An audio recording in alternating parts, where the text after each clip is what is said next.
On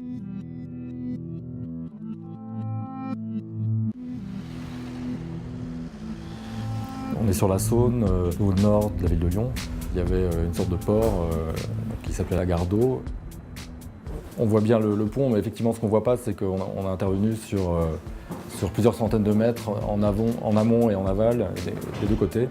On a reconstruit en fait totalement les quais dans l'esprit de l'existence, c'est-à-dire qu'il n'était pas question qu'il y ait une rupture dans la continuité des rives de Saône. Donc concrètement, ça veut dire qu'on a reconstruit à l'identique sur plusieurs centaines de mètres les quais en pierre suivant les techniques d'origine.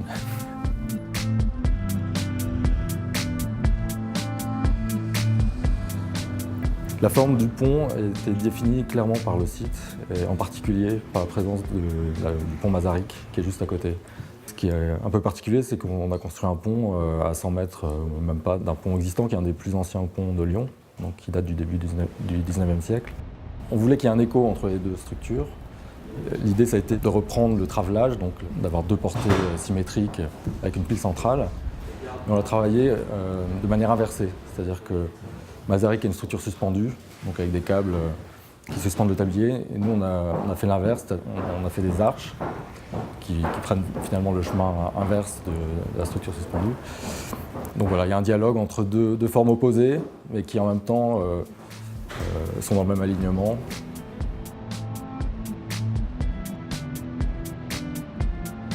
La pile centrale devait résister à des efforts très importants parce qu'elle est au milieu de la Saône. Donc on a considéré que c'était le point fixe sur lequel on allait concentrer toute la structure du pont.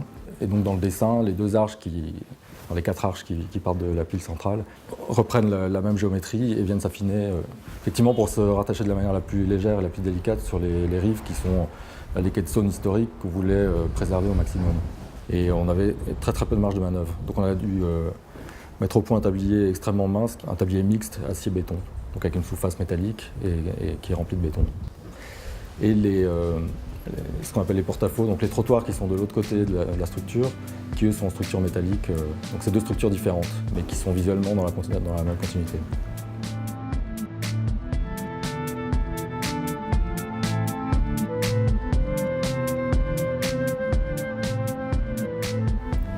Donc cette structure qui s'affine à l'extrémité, donc ça définit des arches à géométrie variable, donc plus large au milieu du pont et plus étroit à l'extrémité. Donc ça c'est un premier élément atypique, c'est-à-dire que normalement une arche c'est symétrique ou ça a une section régulière, mais ça n'a jamais une section dissymétrique. Et l'autre aspect, c'est que la section des arches est triangulaire et variable, c'est-à-dire qu'à aucun moment, si on fait une coupe dans l'arche, la section est la même. Donc constructivement ça a été très complexe. Et esthétiquement, l'intérêt, c'était d'avoir vraiment d'affiner encore visuellement l'arche. Et le fait que les arches soient vrillées, triangulaires vrillées, fait aussi qu'elles attrapent la lumière d'une manière beaucoup plus changeante et vibrante qu'une arche qui aurait une section rectangulaire beaucoup plus simple. Je pense que c'est très important dans la perception du pont d'arriver à lui donner justement autre chose que la perception d'une structure. C'est plus que ça. C'est un peu une sculpture aussi.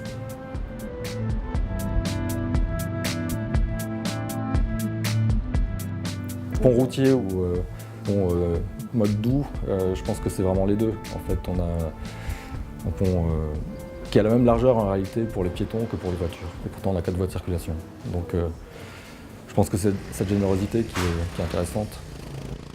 Donc, on arrive à un tablier extrêmement large, et qu'on a encore élargi avec l'idée du belvédère, donc à l'inverse, une zone libre de toute structure, puisque les arches s'arrêtent avant, plongent sous le tablier et permettent de dégager une plateforme qui permet d'observer la Saône des deux côtés. Et je pense que l'intérêt du belvédère, c'était aussi de mettre en scène ces deux paysages lyonnais très différents. On a d'un côté, au nord, un paysage relativement naturel, avec les monts d'Or au fond. Et de l'autre côté, au contraire, la ville de Lyon et la passerelle Masaryk en premier plan.